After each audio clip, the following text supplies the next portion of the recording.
Tu te crois qu'il y a un seul Dieu. Tu fais bien. Les démons le croient aussi. Et ils tremblent. Na bana vraiment robenda suki lokola ke na komi liboma ngai lelo lokende pa papa Walesa na bika na pasi na umei nango depuis 3 ans. Ne t'ai-je pas dit que si tu crois tu verras la gloire de Dieu? Obakela biso panier moko olobi bozwa misala alangana yambaki panier wana na keboye na roponga bingala kecha mutula kebo bazwinga. Fréquence témoignage. Omenaka sibidon oyo soki azali awa aya po témoigner mais lelo na meka ndambo omenaka sibidon oyo ozosilisa wana maladi ne ozalaki na tension na cycle les hommes docteur ya cycle ba tu crois de tout ton cœur que Jésus-Christ guérit le maladie, tu recevras ta délivrance. na bien na kansa na kokoya mais na koite na tala bidon yango ke na sina sisi yango ezana na Crois seulement, crois seulement, crois seulement.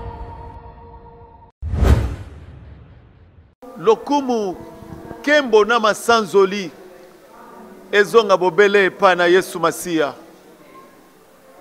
Balandi na ngai o bamesani kolanda biso kolanda Reverse TV. Nazali kopesa bino shalom shalom shalom. Nazali kopambola émission oyo bokolanda lelo Diti Kotak. Eloko boko palpe na maboko na bino oye ko sepelisa bino que Jésus-Christ est le même hier, aujourd'hui et éternellement. Nakata plateau oyo nazanga moko te. Nalingi mutu moko na moko nakata plateau oyo a se présenter. Na loboko nanga mobali nazali kopesa Docteur Oyo Mbote. Docteur, bonjour. Oza malamu. Naza malamu. Oh, kolo eski so pambola yo. Na loboko nanga mwasi. Naza pe na mama na biso. Oya uti komona loboko na Nzambe. Bonjour maman.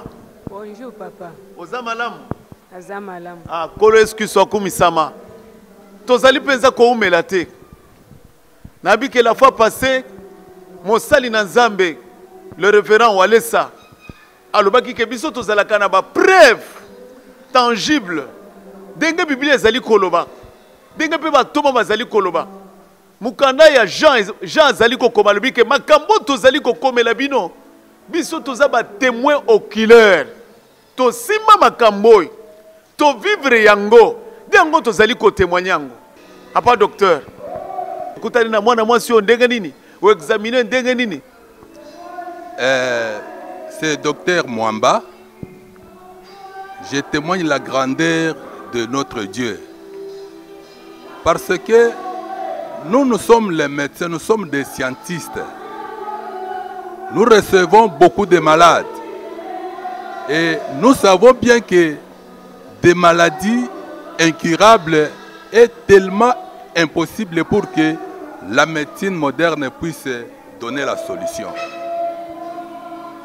Mais je témoigne tant qu'un médecin chrétien, parce que de nos amis qui sont dans des autres sciences, mais nous sommes des médecins qui sont chrétiens. Ce qui est arrivé, ça m'a dépassé moi-même. Pourquoi? Parce que la sœur que vous voyez à côté, c'est un ancien cas sidatique. Elle avait pris des médicaments de VIH-Sida, ça fait longtemps. Bon, il y avait des rendez-vous. On s'est donné avec lui. À l'hôpital, il venait, elle venait. Mais il y a maintenant 2 mois qui est passé. Elle est passée au contrôle parce que c'est un ancien cas sidatique. Et tout le monde l'en connaît. On connaît que la maman qui est à côté de nous, c'est un ancien cas sidatique. Elle est tombée malade. Et puis on l'a amenée à Biocenter médical, là où je suis. Comme je savais que c'était un ancien cas sidatique, et elle était aussi sous traitement, il fallait que l'évaluation puisse se faire pour savoir son niveau de VIH et à quel niveau.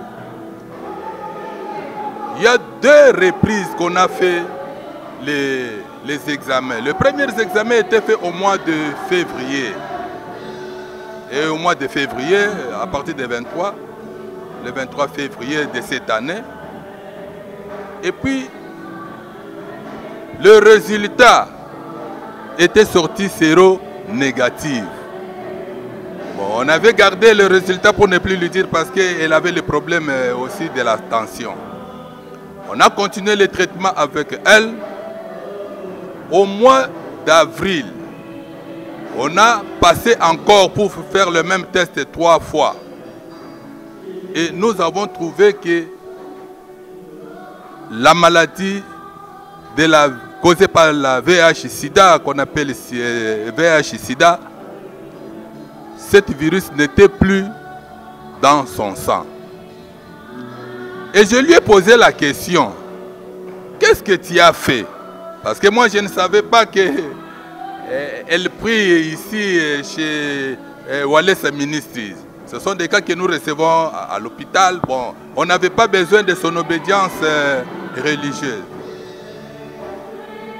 Je lui ai posé encore la question.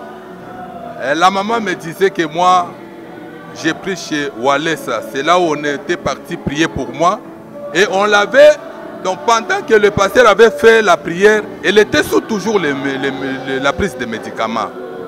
Et puis comme pasteur, quand il a prié pour elle, et après 1 mois, elle est revenue à l'hôpital, on a fait les examens, on a trouvé que le sida était parti. Bon, ça c'est mon témoignage personnel.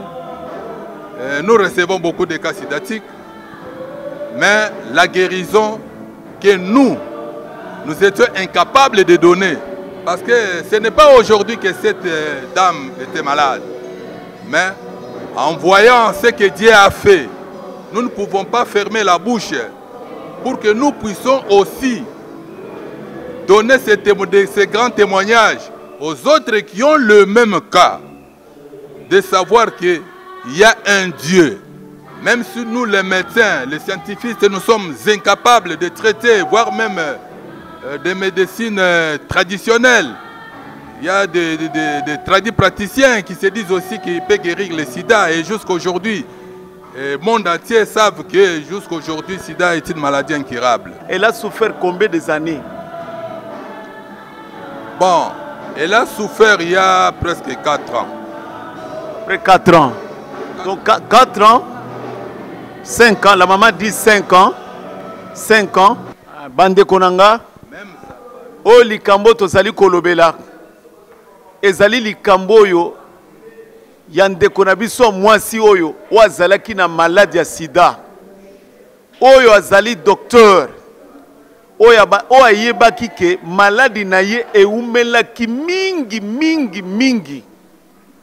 Azalaki na microbe moko oya uti koloba koyebisa ke ba médecin bazalaki pembeni abanda koyebisa bango ke botira attention na kawana sino te na makila na bino na makila ya yeso ke kutani maladie wane kokokota wane za docteur ndenga azali koloba elingi kotalisa ke maladie wane zalaki maladie moko ya niveau ya mabe tozali kozongisa susu micro epai na ye po bakisa lisusu makambo uti koyebisa ngai aye alobaki na munoko na yeke mama na biso sida na ye microbe ezalaki ya niveau moko ya mabe eza bongo te docteur eza bongo azalaki déjà morante ye akokaki lisusu kobika te na mokili bato nyonso bayebaki akufa da ye et puis pour la crise oyo asalaki la dernière fois personne ayebaki ke ye akobika lisusu soki avandi ndenge avandi boye ata ngai ndenge namonaki ye na ndenge nazomona sikoyo elekela nga.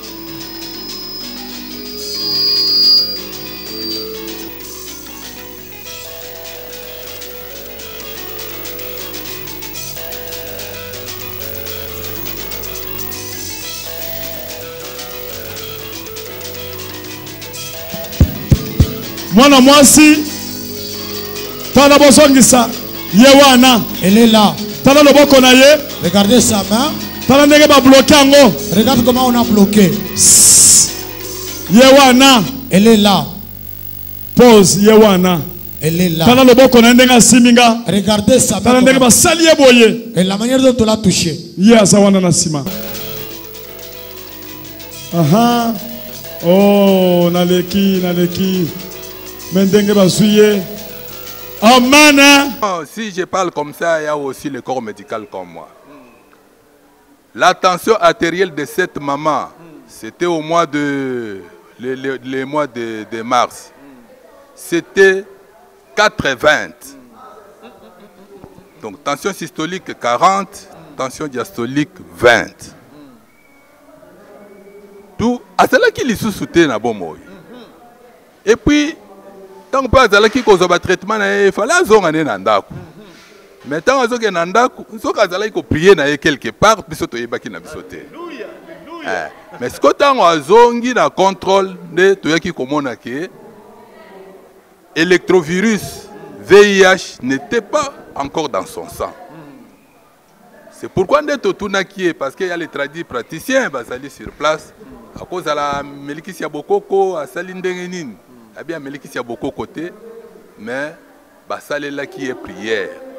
Dans basale lié prière, maladie naie Salinini et Sili. Elle a encore repris du poids. Atieba mesh Nicolas en soukezate.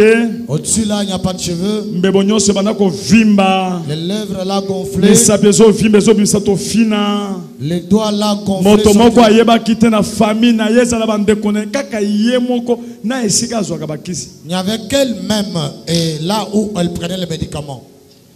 Caméraman okoko filmer awa. Caméraman viens filmer ici. Bon filmer. Akomi wana 12e rue. Silanda. Sokina Chilanda. Limité 2e rue. Akasi bozo tanga bien. Wana za carte na bango ya basidatu qu'est-ce que bazoka tourner boye. Yango wana eza na kati wana. Boye biango. Oui, ça va résultat. Il y a lobby awa tango na lobby keba kene kozelanga na docteur na yeba yelinga ba résultat awa hôpital nini wana. République démocratique du Congo, ministère de santé, biomédical center, limité industriel 10e rue. Téléphone 09 Bonsoir téléphone 09 95 ouais ça na tembe akende 09 95 19 84 37 09 95 19 84 37. Kende na se nom Chilanda, poste nom Moussassa, prénom Anto, âge j'ai un problème adresse avenue Lombo numéro 84 bis commune de Limba. Résultat de test sérologique. Sans test demandé. Sérum sanguin. Sérum sanguin RAS. Plasma sanguin RAS. Cela veut dire quoi? Docteur Moutayebi. Docteur Azawad. Rien à signaler, hein? Ah, donc RAS, ça dit rien à signaler. Ah, non, voyez bien. Virogramme négatif. Bactériogramme RAS, rien à signaler. VDRL 23. VDH, rien à signaler. GT 10 000 mm3. Conclusion. Déclaration de protocole d'analyse. Après avoir analysé minutieusement les séro-électrolytes de madame dénommée Chilanda Moussassa Anto, la direction des Biomédical Center, en sigle BMC, chargée de dépistage d'électrovirus VIH-Sida, nous déclarons séro-négative la dame dont le nom est cité si haut par plusieurs tests faits. Yoka, si vous avez un hôpital, vous avez qui test, vous avez qui 3 places. Vous allez s'en aller à la souka, vous avez sala. Vous allez s'en aller à Tanga. Test de contrôle, chaîne glucides et oligo-éléments. 100. Les éléments, la quantité et les références. Créatine 102. Centre Nine. Centre de recherche scientifique, Le Rocher. Avenue Tchad, croisement avenue du commerce à Gombe. Wana basala ngona Gombe. Bandela sous batubazo adresse bien. Centre de recherche scientifique. Le Rocher. Avenue Tchad, donc croisement des avenues Tchad et avenue du commerce. Dans la commune. Téléphone. 081. Bonsoir téléphone. Boken retourne. 081 00 74 74 8 Nazo Bandel 081 00 74 74 8 code 1767 bar 00 bar CRSP. Créatine, élément créatine, quantité 102. Référence 40 bar 142 imol. Quelle est la place pour cercler one? Protéide, quantité 70. Bilirubine 2, quantité 5. Triglycérides, quantité 24. G6PQ, quantité 10. Kaka ndenge bakomi yango wana.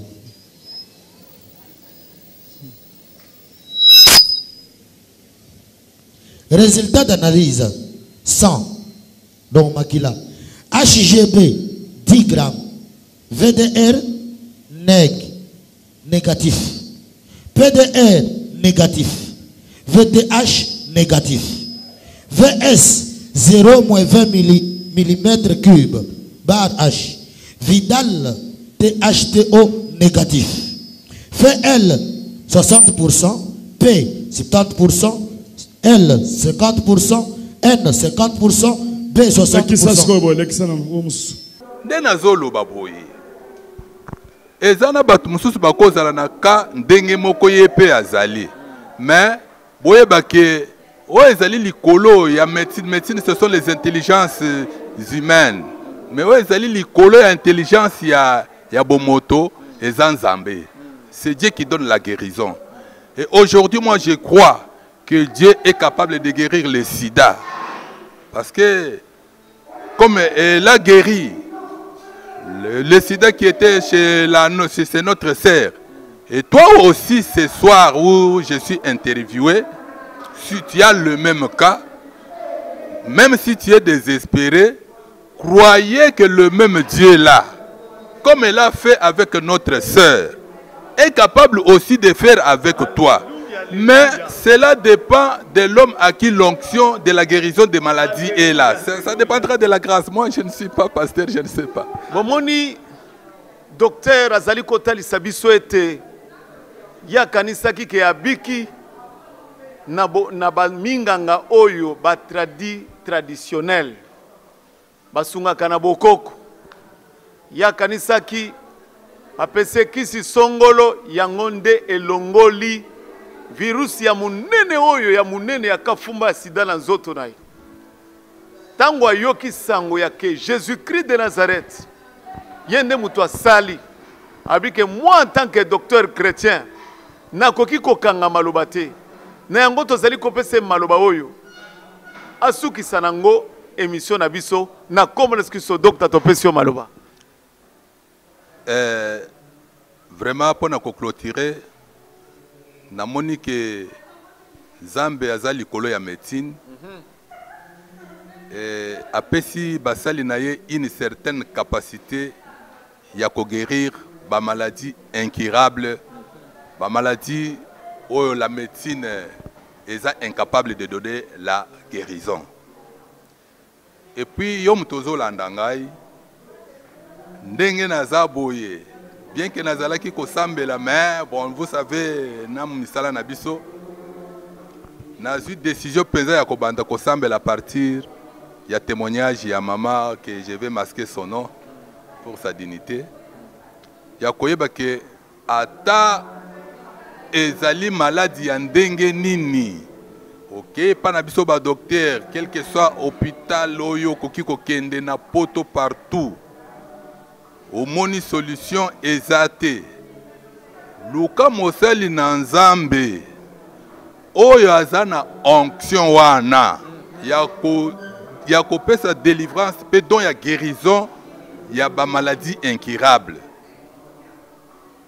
Il faut chercher une bonne adresse où tu vois que au koki kozwa lobiko to pesa kabama bakisi to traiter kabatu, c'est bien, mais sache très bien que Dieu est au-dessus des médicaments, et au-dessus des docteurs, et au-dessus des médecins, et au-dessus de tous les médicaments.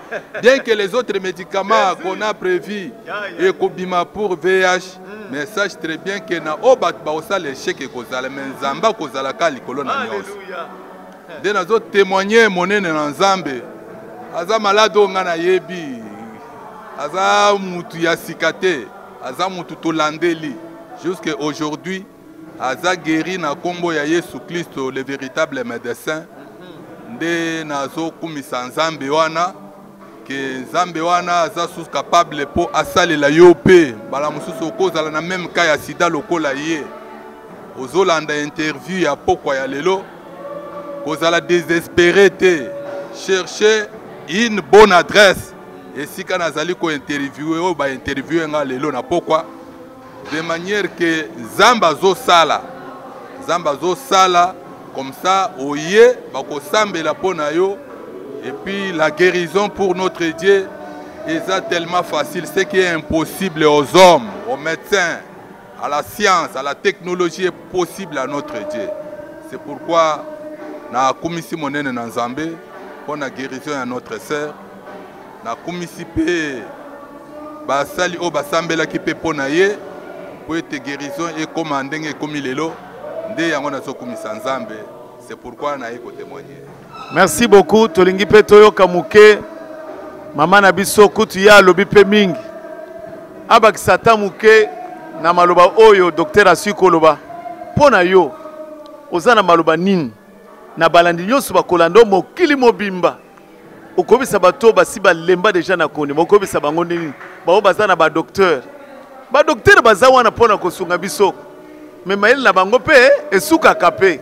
Mais la moutumoko maïla soukakate, Jésus-Christ de Nazareth, Alpha Omega, le tout-puissant, ce qui a bandi à Koma Kanasuka, ya suka kanazela te, baminga ngabasuka kanazela, mais ya komi sakati na miracle nenga salelio. Oko kolobani ni mama na mune longe changer, ma foute bandi kotalisa. Woyo ezali bongola, kangola, mobala libala Yesu Masia. Soka lokoti mutu. Nakata putulu ya maladi asokola kamutu apesa kamutu esengo. Oh Jésus Christ to sala nini nzambe tango na zoma na mama ondenga yaki mwana na pate mama loba na yo tolingi to yoka yo papa na ngai nazo ibisa bande kuna ngai ya basi ya mibali ngai na moni pasi na maladi oyo ebenga mike maladi ya sida na sala basi nga ba kisi nazo ki changement te na sala ba prière ya ndenga na ndenge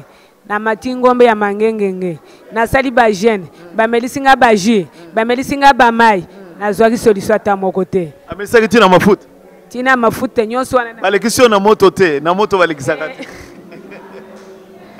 bandeko nzambe asa na lobi balekisio na moto te mama na melaki nde biloko ebele basengi atanta bata soso te yaka na boye yaka na saki ya masango yaka na bidon mafuta te bazosenga ka bambongo pesa mbongo boye to tangu yo chema tambe na yo na palais du grand roi là où la grandeur de Dieu là où la puissance de Dieu se manifeste chaque jour basengi yo nini basengi ngai eloko moko te bandeko oyo namoni eza miracle oyo bakomi na bible mwasi oyo azalaki na maladi ya makila oyo asimbaki jésus nde elobiko na ngai na ngai moko ezolekela ngai libote na ngai ezolekela mutu nyonso ngai nazalaki mutu ya kokufa ebembe ere musali ya nzambe oyo bozoyoka bunju walesa azoleka nasimbi eka na lipeka na ye nazwi guérison totale maladi wana ya sida emonisinga pasi namoni pasi bandeko esili microbe ate ya moke etikali te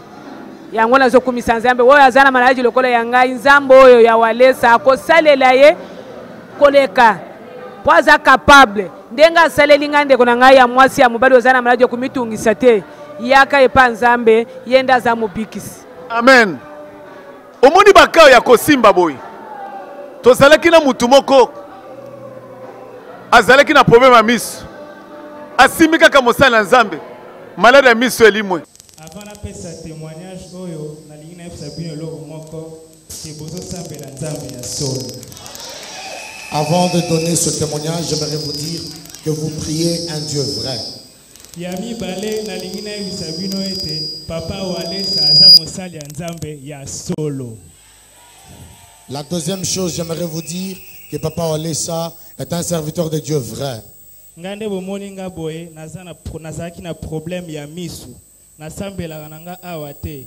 Tel vous me voyez, j'avais un problème Dieu, j'en souffrais, mais je ne priais pas ici. Makambo nzambe kutu nakipa nanga ngote. Moi, je ne m'occupe pas des choses de Dieu. Nous avons un frère avec qui nous restons dans le même quartier, le frère Moïse. Je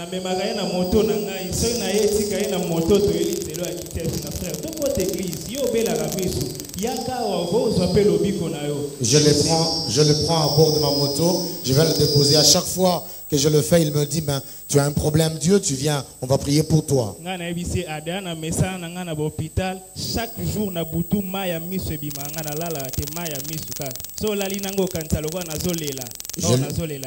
je lui ai dit que je suis habitué tout le temps à aller à l'hôpital. Et chaque nuit quand je dors, il y a les eaux qui coulent de mes yeux. Ça ne s'arrête jamais.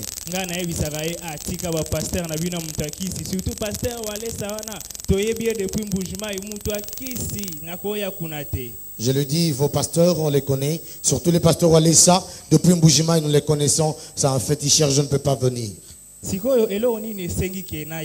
Qu'est-ce qui s'est passé que je vienne? Miss Zako Salandeng, nous pouvons expliquer par le bandot que dans l'hôpital, les bandots Sandeng, tu peux expliquer pas ça. Mais les yeux me faisaient mal. La journée, il me faudrait porter des verres.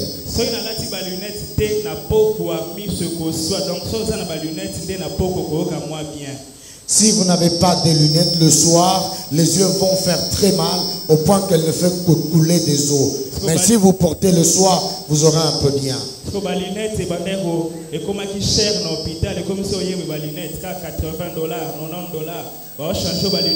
2 semaines, on change les lunettes. Et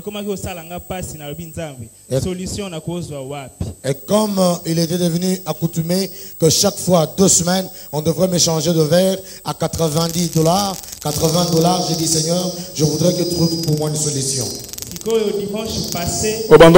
Chaque 2 jours au Soken hôpital, chaque 2 jours au hôpital, on paie $10. L'hôpital papa Léon a 7000 francs. Chaque 2 jours, je me rendais à l'hôpital, je payais $10. D'ailleurs, comme j'étais déjà connu, des fois je négociais en disant je n'ai que 7000 francs. Donc, comment il déjà programme à l'hôpital, si on a commis, si on a commis,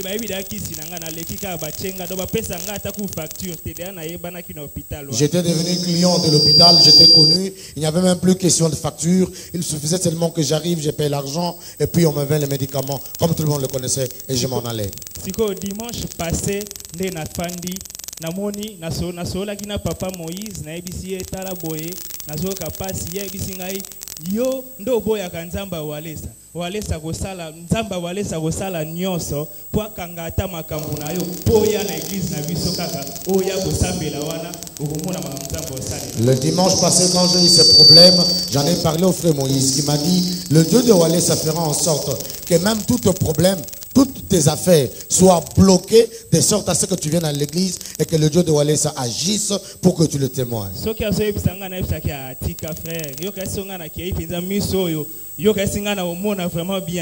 Quand il me le disait, je disais, arrête des sottises. Toi, tu crois que quand je vais aller à l'église et je verrai bien? Dimanche passé, na fandi na ndako ezaki sambi na poko na fandi na moni makambunyo na bandako okumba moto nange bungi makambunyo so ezokende susu bien te. C'était le samedi passé. Lorsque j'étais à la maison, j'ai constaté que toutes mes affaires étaient bloquées et même la moto que je pouvais conduire, je la conduisais plus parce qu'elle n'était plus. J'ai dit, Seigneur, je dois aller essayer le Dieu de Walesa. J'avais la foi en moi. J'ai dit, aujourd'hui, je veux partir.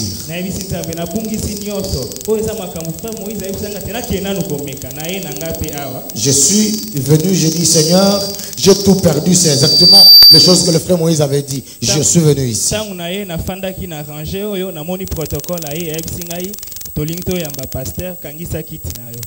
J'étais assis sur cette rangée. J'ai vu le protocole qui me disait, pouvez-vous arranger vos chaises? Nous voulons accueillir le pasteur.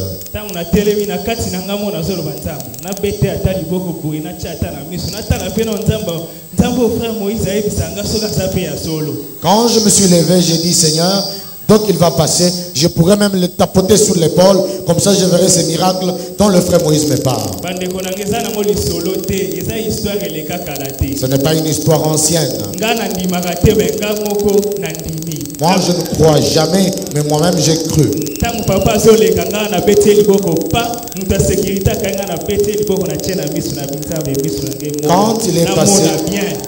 Quand il est passé, je lui ai tapé la main, j'ai pris ma main, j'ai mis sur mes yeux en disant, Seigneur, que je guérisse.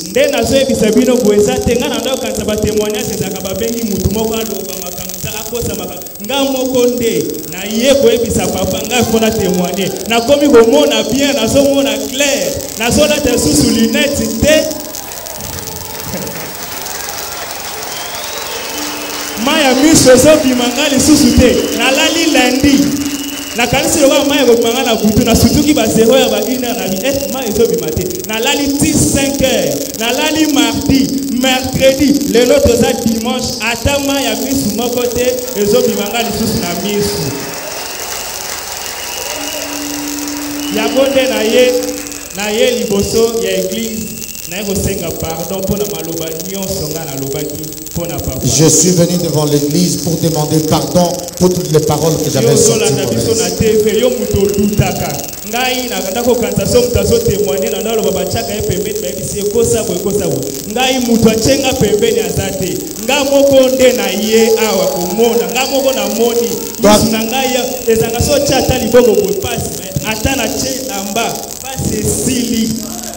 Toi qui me suis à la télé, qui a l'habitude de douter, moi tel que vous me voyez, je croyais que le témoignage c'était qu'on parlait à quelqu'un, il vient témoigner. Moi-même, je suis venu demander de témoigner parce que je suis guéri. Papa, frère Moïse,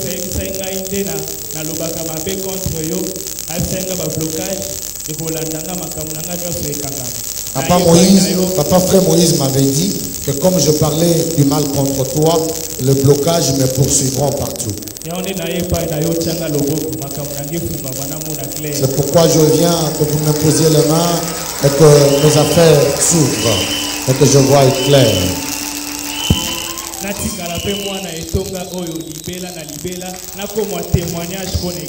Que je reste fidèle de cette église et que je sois un témoignage. Aussi déjà le boko. Tu as déjà la main. Au nom de Jésus-Christ. Tes problèmes. Zambé nanga pambolo au nom de Jésus-Christ. Mon Dieu te bénisse au nom de Jésus. Zambé nanga alimbisayo. Que mon Dieu te pardonne. Parce que oyebaki no vérité. Parce que tu ne connaissais pas la vérité. Lokola nzamba fongolo miso. Et comme Dieu t'a ouvert les yeux. Okokoma témoignage pour na bato tu seras un témoignage pour plusieurs. O témoigner partout. Que tu témoignes partout. Que Jésus-Christ. Que Jésus-Christ. Est Seigneur. Il est Seigneur. Et Sauveur. Et Sauveur. Zamba pambola yo. Que Dieu te bénisse.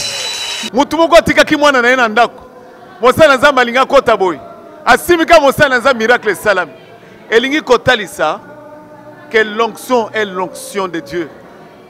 Soki nzambe apesi mutu onction eza mpona bato nyonso babika ndenge nzambe apesaki Samson onction bafilistin nyonso basilaki mpo na onction royale oyo ezalaki likolo ya Samson. Ndeko na nga tokomi na suka émission na biso nasili kotala kosi opambola mimingi komitungisa te yaka mbangu na mikumba na yo okota na cortège ya barachete ya bato babwakama oyo nzambe alokotaka bango asokolaka bango apesaka bango identité ndenge apesi mama na biso identité lelo place oyo batimolaki deja libulu wana ezipami tokomi koyembela Yesu aza mokonzi na bakonzi panza matanga Yesu mwana na nzambe nazali kopambola bino nyonso bolandi biso à la prochaine occasion bokolanda lisusu docteur ngai nazali mosenzele na bino la voix de la sentinelle Badi Walesa homme simple, que Dieu de gloire vous bénisse à jamais. C'est parti dans le nom de Sauveur Jésus-Christ. Amen.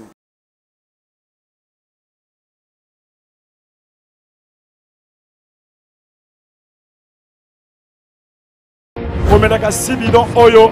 Soki azali awa aya po témoigner mais lelo na meka ndambo. Omenaka sibidon. Sibidon oyo so silisa. Bana maladi ne osakina. Attention na sigrezo matoto ya sigrezo batalisi. Tu crois de tout ton cœur que Jésus-Christ guérit le maladie. Tu recevras ta délivrance. Na bin na kasai na kokoya. Mais na koite natala bidon yango ke na sina sisi yango ezana. Crois seulement.